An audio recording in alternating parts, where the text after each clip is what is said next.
Welcome to this episode of Love That For You, the podcast where we dive into the stories that shape us and celebrate the moments that make us who we are. I'm your host, Morgan Leatherwood, a Charlotte-based professional photographer with a passion for genuine connections. Get ready for a conversation that's both lighthearted and deeply insightful. As we journey through each episode, you'll witness the power of storytelling in its purest form. Whether we're discussing pivotal life moments, overcoming challenges, or celebrating achievements, every story will leave you saying, "Love that for you." It's a phrase that encapsulates our genuine enthusiasm for the triumphs of others and the joy that radiates from their successes. You could be anywhere, listening to anything, but you're here, and I love that for you. Hey everyone, I'm so excited about today's episode. I get to chat with the one and only Paula Faris. Paula is an American journalist and television correspondent, formerly of ABC News. She is known for her tenure as co-anchor of Good Morning America Weekend from 2014 to 2018 and as co-host of The View from 2015 to 2018. Prior to this, Paula co-anchored World News Now and America This Morning. Paula is now the founder of Carry Media, which is an incredible resource giving so much help and encouragement to working moms. She has 3 books out. You Don't Have to Carry It All, Called Out, and her newest book, Who Do You Want to Be When You Grow Up? That's the one that we get to chat all about on today's episode. Paula also has 2 podcasts, the Faith and Calling podcast, as well as the Paula Faris Show. So make sure that if you are not already, that you do follow Paula and support her, purchase her new book, purchase all of her books. She is incredible, and I really loved getting to have this conversation with her. So enjoy. Hey friends, before we jump into our conversation, I just wanted to remind you, if you don't know already, I actually host another podcast called Queen City Connect. This is a podcast that celebrates the dreamers, the doers, and the change makers of Charlotte, North Carolina. If that sounds like something that would interest you, I would love for you to go check it out on any podcast platform, even the one you're listening to right now. We would absolutely love that. Give it a like, give it a subscribe, rate and review, and I think you're really going to enjoy it. We also have an Instagram page that you can follow along to see who all of the incredible small business owners and nonprofits and creatives that make up Charlotte, North Carolina are at. So if that sounds like something you would enjoy, we would love for you to listen in. Thanks, everyone.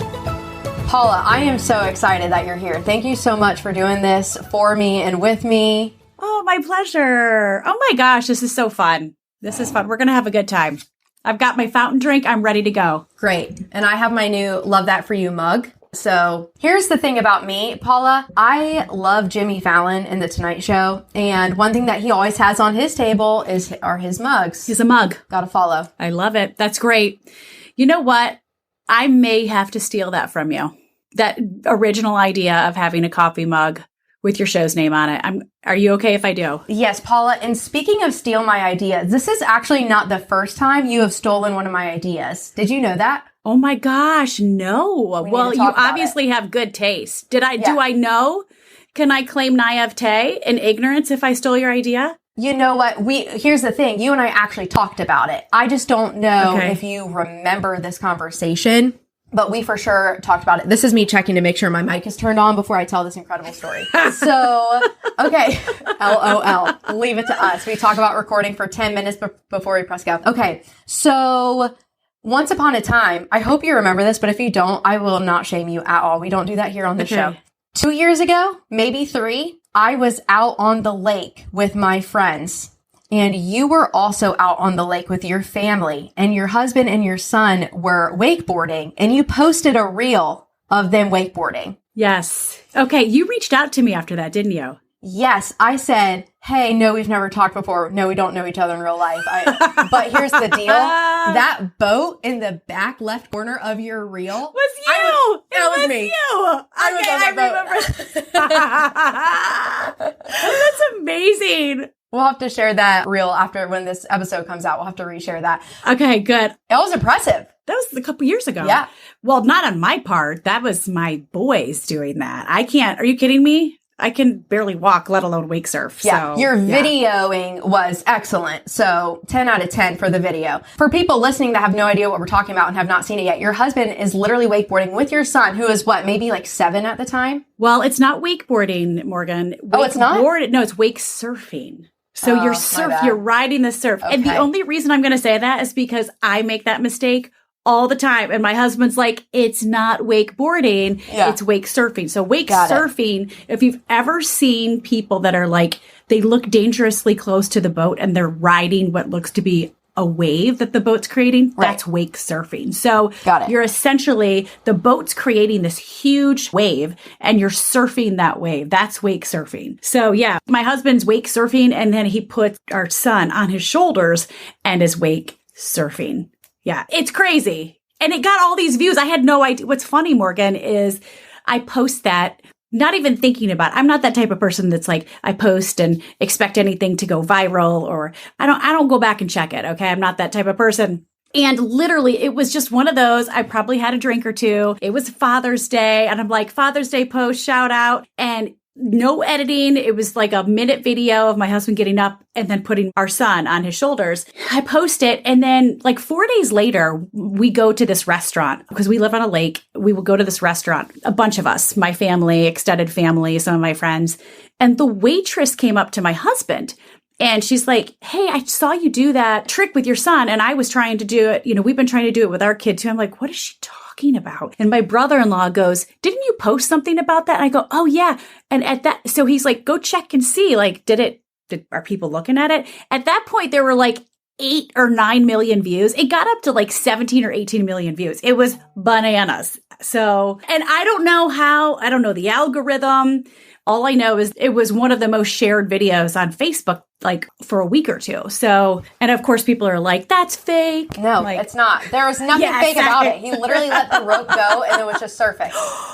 You were my witness. Yeah, I should have interviewed you. I was there. You should have missed opportunity. Paula, missed opportunity. That was such a missed opportunity to corroborate the story. Okay. Well, you heard it here, folks. We're making up for lost time.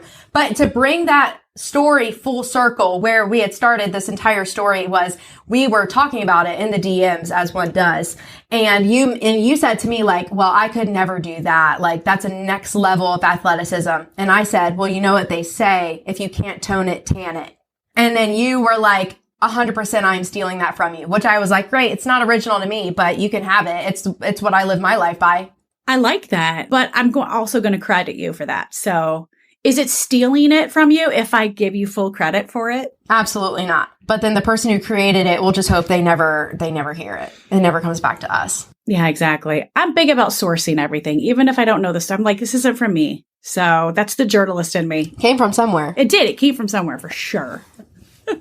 Yeah. Okay. Well, Paula, speaking of you being a journalist, you have done so much. You are incredible. You've lived in several different places and you are now in South Carolina. Yes. And being an incredible speaker, author, writer, all the things. And you have a brand new book out and I want to talk all about it because I read it a few times because I loved it for a few reasons that I want to tell you about. But that last page, when I read the last page for the first time, I actually shed a tear. Like it hit me. Are you serious? Yes. Paula, for starters, your new book, Who Do You Want to Be When You Grow Up? It is an incredible children's book. And I mean, Paula, I don't want to steal your thunder. I could talk about your book for an hour, but I want you to explain it as well. But your new book, Who Do You Want to Be When You Grow Up? It's this whole philosophy of let's maybe stop asking kids what they want to be and ask them who they want to be, because maybe character is more important than occupation and career. And it meant so much to me for a couple different reasons. Before I share those, can you just share a little bit about this book, why this book now? What was your process when you were writing this book? Yes. Well, I'm so excited to shine a light on the message, like you said, of really asking, changing the narrative, asking a different question instead of what you want to do, who you want to be, what kind of person do you want to be? And all my proceeds are going to the Boys and Girls Clubs of America, all my author proceeds, because I'm a trustee and I just believe in what they're doing and I love children. But really like the genesis of why I wrote this book is, I had my own identity crisis like 5 years ago when I changed careers and didn't know who I was outside of what I did. And it's that whole trap we get caught up in our American culture, accomplishment, achievement. What do you want to do? What's your name? You meet somebody in a room, Morgan, and it's like, hi, what's your name? And then the next question you ask is And what do you do? As if that's the only thing we bring to the table. And then so we've now passed that pressure to do and to succeed onto our kids. They're asked from the time they're little, what do you want to do? I mean, I can't tell you, everybody's back to school. And those little back to school signs are these 7-year-olds say, when I grow up, I want to be a ... And I'm like, okay, that's great and all. And I'm not demonizing work because we have to work. But children, you are so much more than what you do, and your job's going to change. You know what matters more? Who you were uniquely created to be, your talents and gifts, the kind of person you want to be.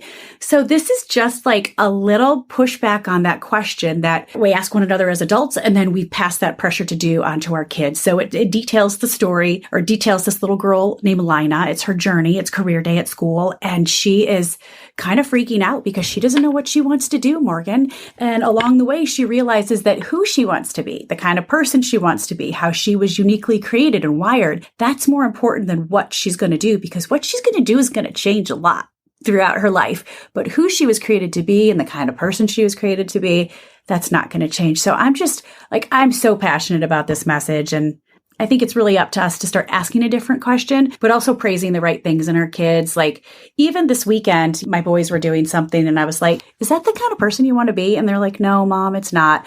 Just like, and praising the right things. When my 9-year-old opened the door for me and a bunch of strangers at a gas station, honey, praising them publicly. That was so nice of you. Thank you for doing that. When they stand up for somebody at school, when we're so used to praising the accomplishment and the achievement. Oh, you just, my kid's a superstar scholar, an athlete and an academic. Let's praise the right things in our kids, right? We talk all the time about character. We talk all the time about what matters most, but we're praising the wrong thing and we're asking the wrong question. Right.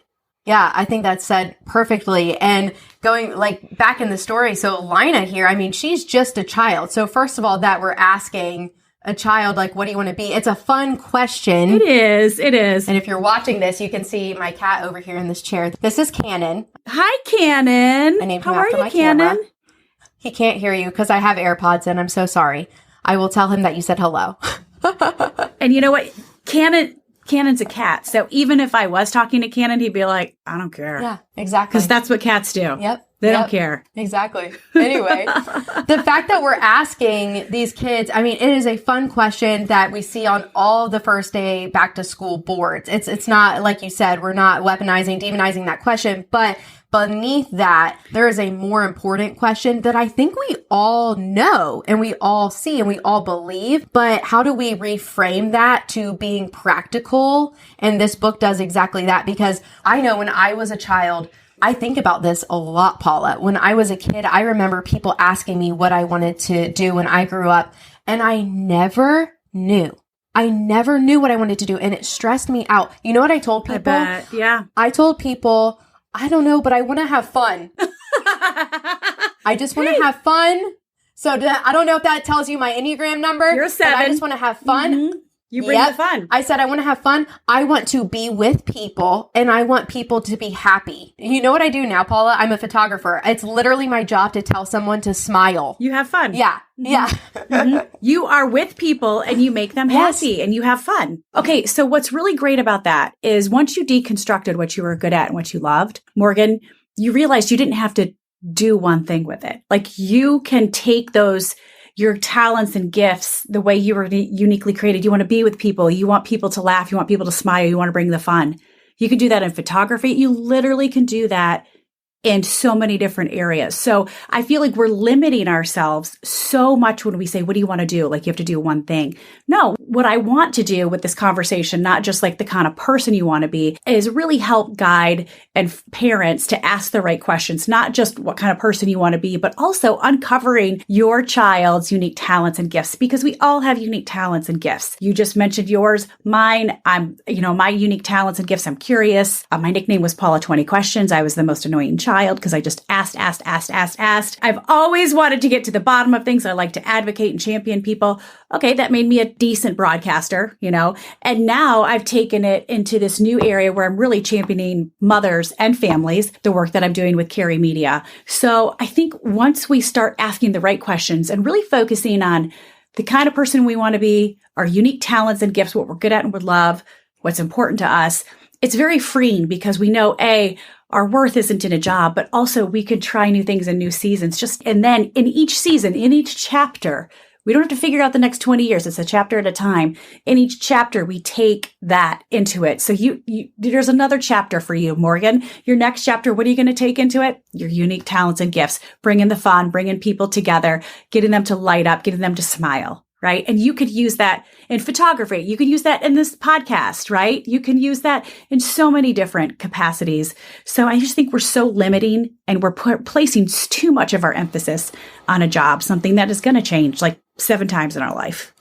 Right. Because that is something that is real life to you. You did not stick with one thing. And I think that there can be a tendency, I know for myself, before I did photography, I was a teacher for 5 years. And I know there was almost a tendency of, well, maybe I wasn't meant to be a teacher. And so that's why I'm doing something new now. Or maybe I was a failure at that and I need to go find something else to do.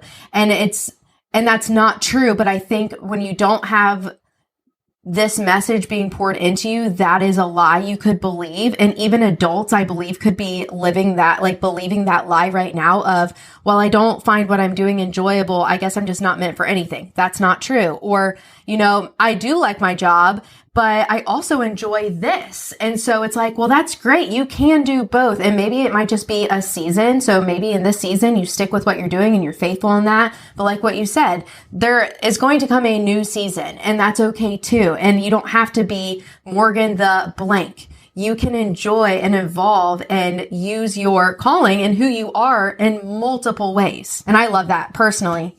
Yeah. So you're not just Morgan, the photographer and podcaster. You're Morgan, the one who brings the fun, who loves to get people to smile, who loves to bring people together. That's who you are. So I'm not Paula, the former GMA anchor or, the author and podcaster. I'm Paula, the curious question asking champion advocate for people. I love to bring out the best in people. I love to help people. Yeah. That's who I am. That's how I was uniquely created. My job doesn't define me. Motherhood doesn't define me. Nothing really defines me outside of I am a believer. That's where in Jesus, that's my ultimate identity. But I don't allow a lot of these other things to define me anymore, whereas I used to.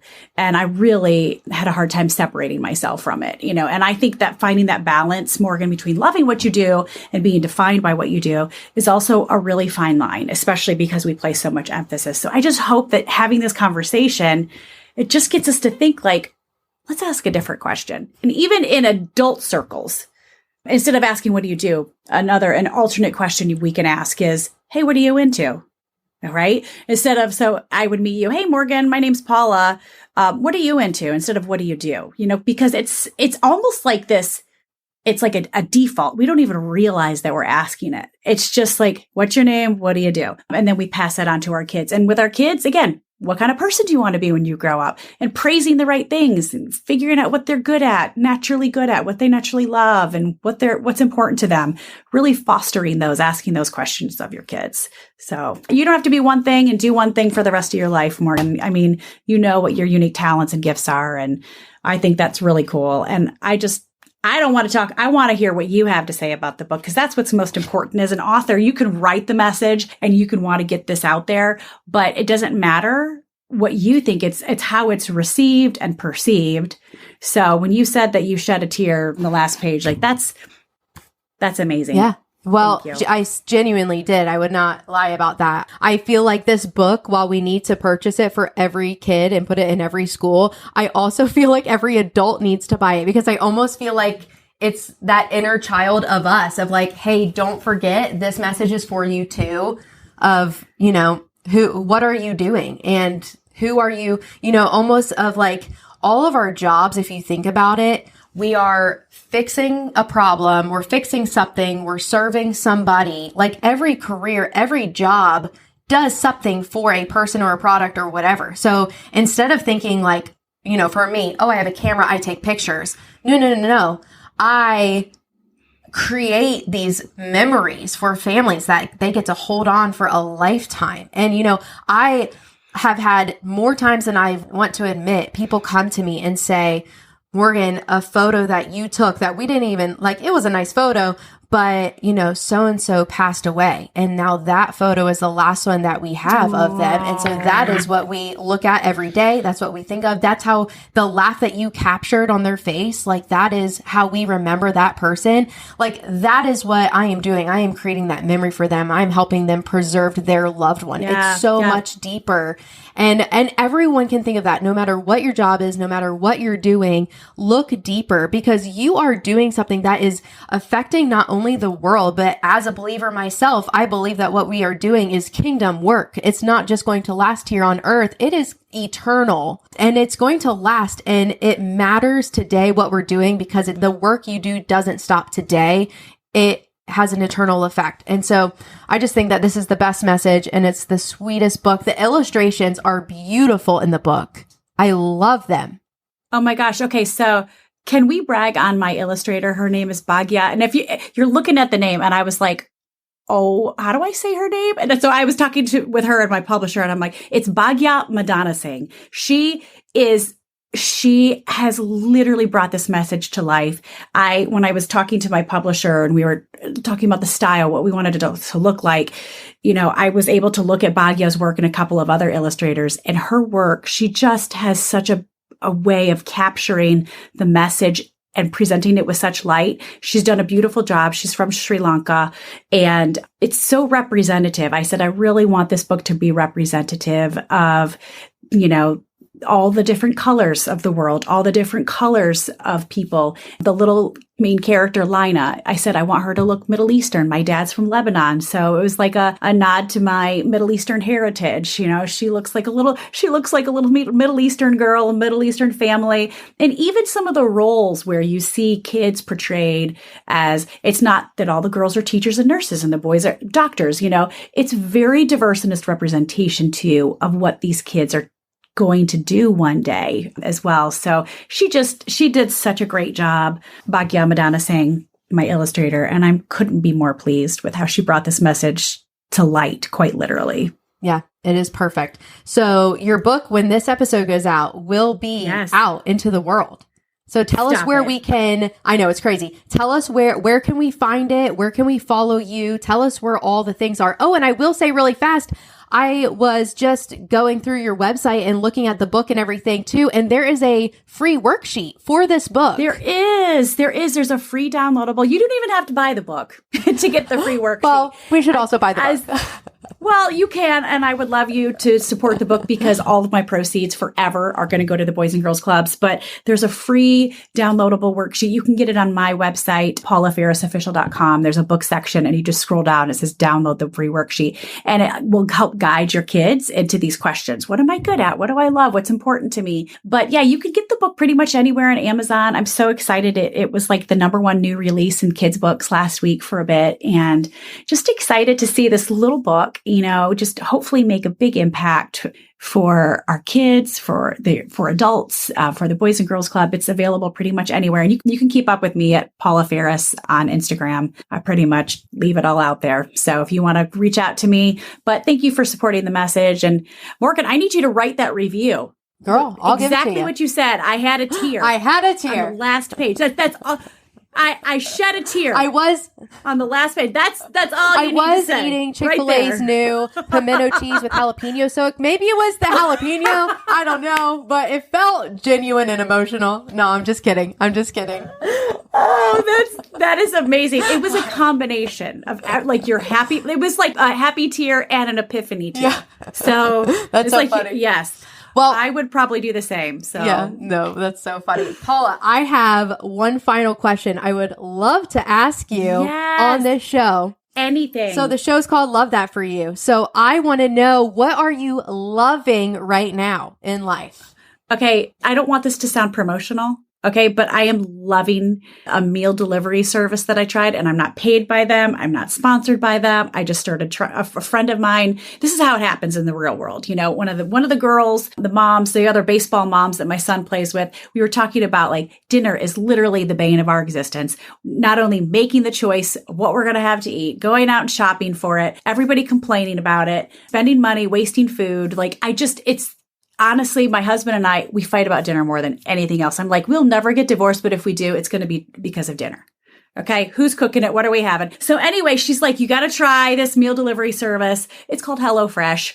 It has literally changed our lives. So, and this is not a promotion. I'm not paid by them. Nothing, although I would love to be, but I love it. It's changed our life. My kids are involved. And so what I do is I let them pick the menu for whatever we're going to have. And we usually do like 3 meals a week, and they send you everything. So there's no waste. It's perfect proportions. And then there's detailed instructions. So like my husband can no longer say, well, I don't know how to do it. I'm like, you know how to read, don't you? The instructions are right there. My kids are picking out the meals. They're making the meals with us. We're standing over the kitchen, like stove, talking about life when we're cooking. It's great variety. It's good food. It's literally taken so much of the mental juggle and everything that a working mom feels is taking it off of my plate. Literally. So yeah, it's literally just delivered right to your door. I have tried it as well. I love it as well. Yeah, everything's right there. There's a lot of different services like that. My friends have tried some. So it's like, find the one that's right for you. But I will say I'm spending less money on groceries. You know, it's like you spend $500 at Costco and you're like, oh, I don't have anything for dinner. Isn't it crazy how that happens? You know what I mean? So like, it's just literally one of the things that weighs heavily on me. It's taken that off of my plate. I love that for you. That's what I love. Thank you. Thank you for loving that for me. And I'm also loving my drinks, my fountain drinks. What is that? I go to the local Sphinx. Now, look, I live in a small town. It's like 2,300 people. We got a brand new Sphinx. And I mean, they've got fried chicken. They have brand new fountain drink machines. And I am really into a fountain drink. Like I get one every day. Is it the one with the big screen where you get to push? No. Those are great too. This is a different one. And they say that they do something to their tubes, their fountain drink tubes. So like, I think like the Holy Spirit is literally flowing through the tubes and does something. Won't he do it? And I mean, it's the best fountain beverage that I have. And so I get one every single day. And I know people are like, it's so bad for you. I'm like, I got to die somehow. So if it's a fountain drink, I'm sorry, I'm going to die happy, y'all. I know where I'm going. Listen, yeah. And here's what I'll say, like, and we'll keep this, I know we got to go, but one thing I have learned this past year is food is either good for your body or it's good for your soul. There's no such thing as bad food. There's food that's good for your body and food that's good for your soul. And what we need to do is like find that classification in moderation. We can eat a brownie if it's with friends, and that's a good soul food. Now, we don't need to eat it as a meal, but there's soul food. Yeah. So we could eat a brownie as a meal. We could, and I maybe did last night, but we don't need to talk about that. It's fine. It's all good. It's all good. I love what you just said. It's good for your body or it's good for your soul. This is good for my soul. I love that. Okay. And again, remember, like another name for your show or podcast could be You Gotta Die Somehow. So this, if it's fountain drinks or bacon, gotta die somehow. Great. So it's okay. Great. We can co-host that one together. Good. Paula, you're awesome. Thank you so much for coming on. This is great. Thank you. I really appreciate it. Thanks, dear. And that's a wrap on today's episode of Love That For You. As always, I want to extend a heartfelt thank you to everyone who shares their incredible story with us. If this story resonated with you, don't hesitate to reach out and let them know. Remember, we're all about celebrating the victories big and small. If you enjoyed today's episode, be sure to subscribe, leave a review, and share it with your friends. Keep spreading those positive vibes and saying, love that for you. Until next time, friends, I'm Morgan Leatherwood, reminding you to embrace your own story and find joy in the journeys of others.